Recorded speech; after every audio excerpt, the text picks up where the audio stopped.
che ho dai det lo hem phu ne ne ke klem ke dam along ahir jume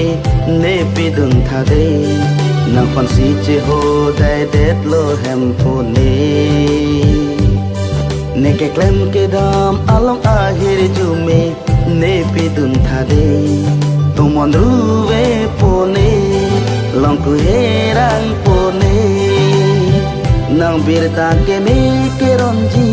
bangso apir the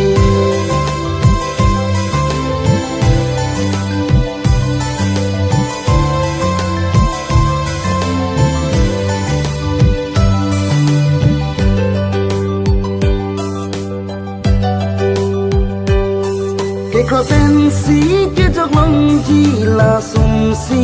akai mang thek mi thu vek nang ji la phong ni apatai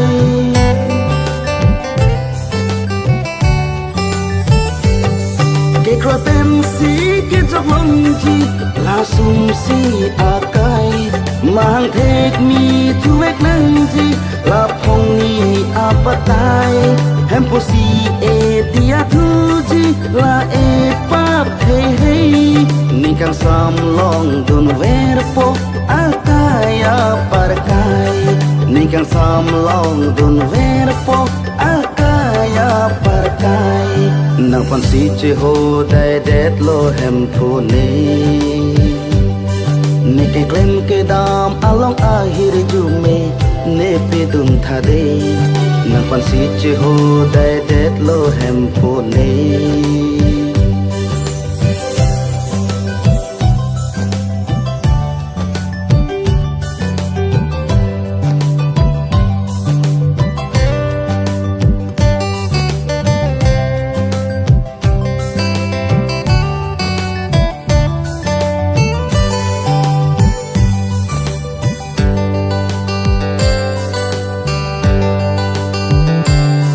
apran cepi hakamari sumsi asak pan ni to ma phi nang thur thu si ke hai ang the che paklang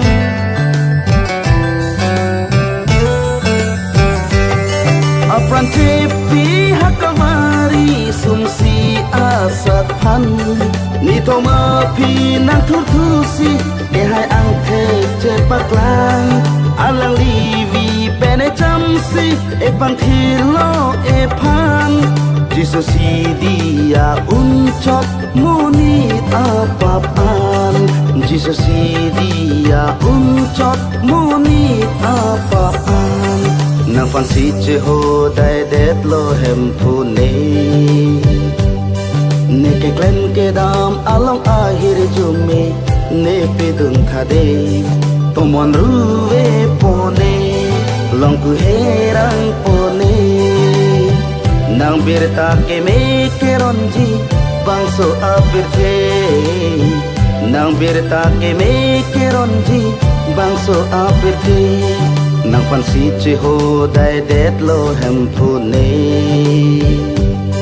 ne ke klem ke dam along ahir jume ne pe dun tha de tomon ruwe pone long ku herang pone